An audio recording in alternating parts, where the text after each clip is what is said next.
Okay, you guys, so I've been going completely insane rewatching K-pop Demon Hunters frame by frame, and I just realized that everyone, including myself, has been completely overlooking the one character who might actually hold the key to understanding this entire universe. And when I tell you what I discovered about her, it's going to change how you see every single scene with Celine and Rumi. I'm talking about the third member of the Sunlight Sisters, and you guys, this enigma is so deliberately crafted by the filmmakers that I'm convinced she's the key to understanding everything that went wrong with the previous generation of hunters and possibly everything that could go right with Huntrix in a sequel. Today, we're going full detective mode because I've been diving deep into fan theories, forums, and every single frame she appears in, and what I've found has me more convinced than ever that this mystery isn't just world-building filler, it's the emotional foundation for the entire franchise's future. Let's start with what we actually know, because it's shockingly little for such an important character. So here's what's confirmed. The Sunlight Sisters were the 1990s predecessor group to Huntrix, consisting of 3 demon-hunting K-pop idols: Celine, who we know is Rumi's strict foster mother, Ryu Myung, who was Rumi's biological mother, and then there's her, the third member who appears briefly in flashbacks and on a magazine cover. But get this, her name is never revealed, her backstory is completely unknown, and her ultimate fate is a total mystery. And this isn't an oversight, you guys. The filmmakers deliberately created this void. Forums literally have sections dedicated to her under no name given, and various blogs list her mystery as one of the questions a sequel must address, which tells me this was always meant to be a major plot thread. But here's what's fascinating about her limited appearances. She has this distinctive Odongo hairstyle with twin buns that makes her instantly recognizable. The fact that she gets those brief moments of screen time but is never mentioned in the present-day story means the filmmakers wanted us to know she existed but saved her story for something bigger. And that got me thinking, what if her absence isn't just mysterious storytelling? What if it's the actual key to understanding why everything went wrong with the previous generation of hunters and why Celine is the way she is with Rumi? So I started analyzing every single interaction between Celine and Rumi, looking for clues about what might have happened. And you guys, what I've found has completely shifted my understanding of this entire story. Because I think I figured out not just what happened to the third sister, but why her story is so crucial to the future of Huntrix.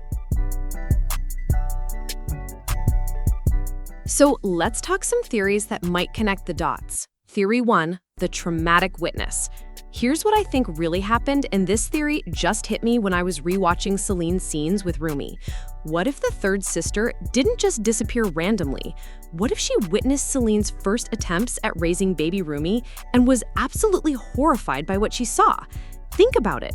Rumi's mother just died, and here's this innocent, half-demon baby who needs love and acceptance. But instead, Celine is already showing signs of that fear and revulsion we see in the present day. Now, picture the third sister watching her former teammate essentially emotionally abandoning this child, teaching her to hate half of who she is. And remember, these were supposed to be protectors, guardians of both worlds. I think the third sister tried to intervene. Maybe she argued with Celine. Maybe she even tried to take Rumi herself. But Celine refused. And here's the crucial part. I think their conflict was so intense, it literally broke something fundamental about how the Sunlight Sisters' power worked. Because here's what I noticed when I went frame by frame through their brief appearances. The 3 of them have this perfect synchronization in their movements. Their magic flows as one unit. But what if that unity was essential to the Homon barrier itself?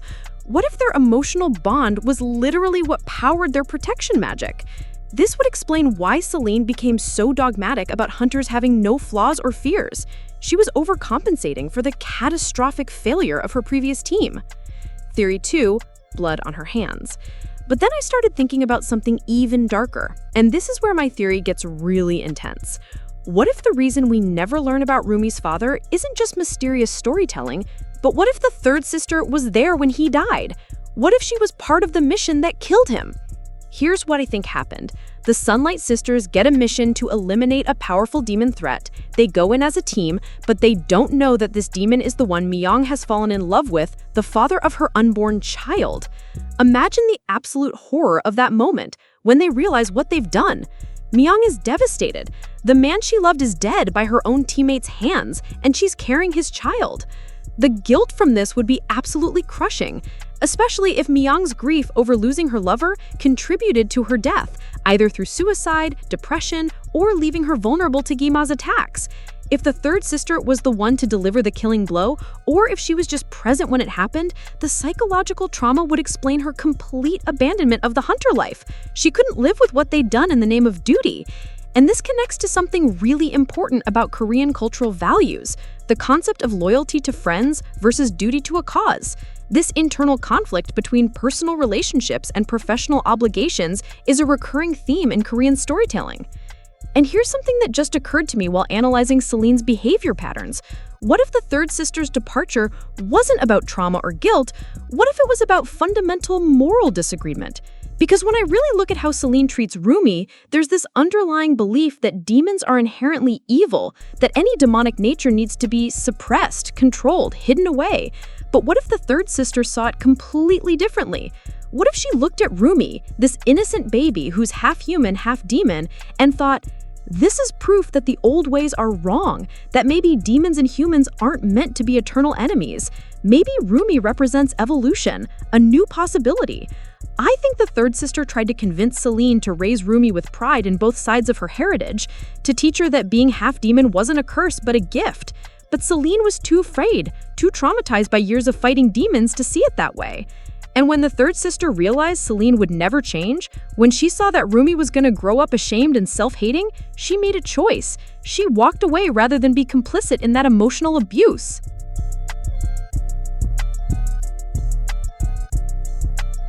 Theory 4. The return scenarios.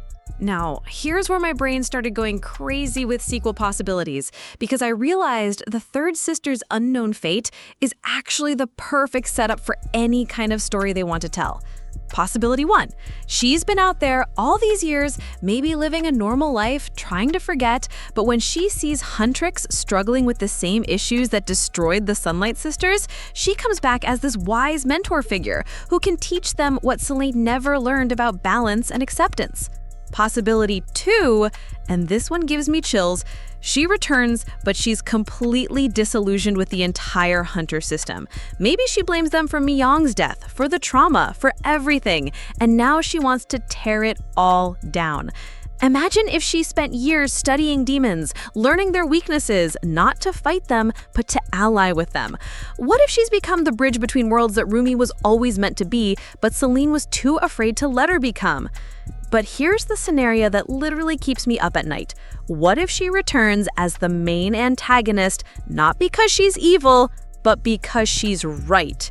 Picture this. She comes back with proof that the Hunter system is fundamentally broken, that the Hanmon barrier isn't protection, it's oppression. The demons and humans are supposed to coexist, and the Hunters have been perpetuating a war that should have ended generations ago. But you know what really convinced me this mystery is intentional? Is when I started connecting it to traditional Korean storytelling and mythology.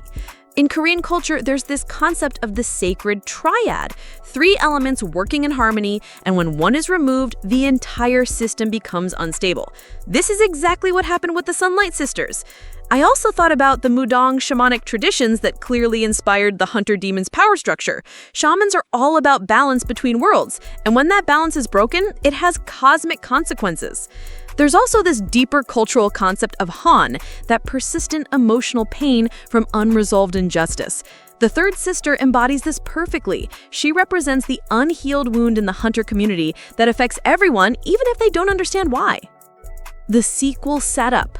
What has me most excited is that multiple fan sites and blogs have explicitly stated that revealing her fate would illuminate crucial details about the K-pop demon hunter's world. This isn't just character development, it's world building with massive implications. If she returns as an ally, she could teach Huntrix how to avoid the mistakes that destroyed the Sunlight Sisters. If she's a reluctant figure, she represents the possibility of walking away from the Hunter life, which could tempt current members.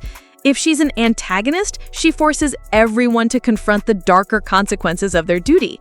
But what I think is the most likely scenario is that she's going to return as a complex figure who's neither fully ally nor enemy. Someone who's found a third path that challenges everything both Celine and Huntrix believe about demons and hunters. Imagine if she spent these years proving that the rigid separation between human and demon worlds isn't necessary, that coexistence is possible, but only if you're willing to abandon the old ways completely. This would create the ultimate ideological conflict for Rumi. Does she follow Celine's path of suppression, embrace her demon side completely and be at peace with it, or find a new balance that her mother's friend discovered?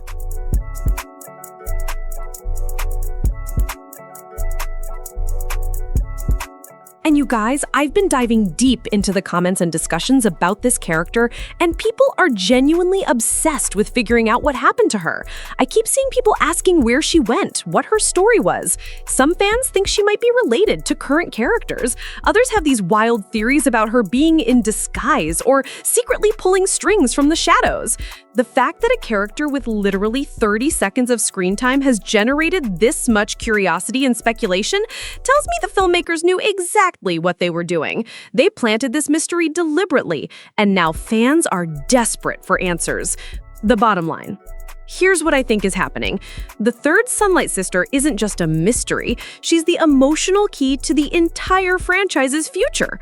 Her story represents the path not taken, the choice between duty and conscience, the possibility of healing old wounds or repeating old mistakes. Whether she returns as savior, enemy, or something in between, her presence will force every character to confront questions about identity, loyalty, and what it really means to protect people. And honestly, that's exactly the kind of complex storytelling that made the first movie so compelling. The idea that our hero's greatest challenge might not be external demons, but the unresolved trauma and moral compromises of the previous generation. So let me know in the comments, which theory do you think is most likely? Are you team traumatic witness, team guilty participant, team ideology split, or do you think the filmmakers have something completely different planned? And if you're as obsessed with this mystery as I am, smash that subscribe button because I'm definitely planning more deep dives into K-pop Demon Hunters theories, and I want to hear all your wildest predictions about who she really is and what her return could mean for Huntrix. Because honestly, this mystery might be the key to everything.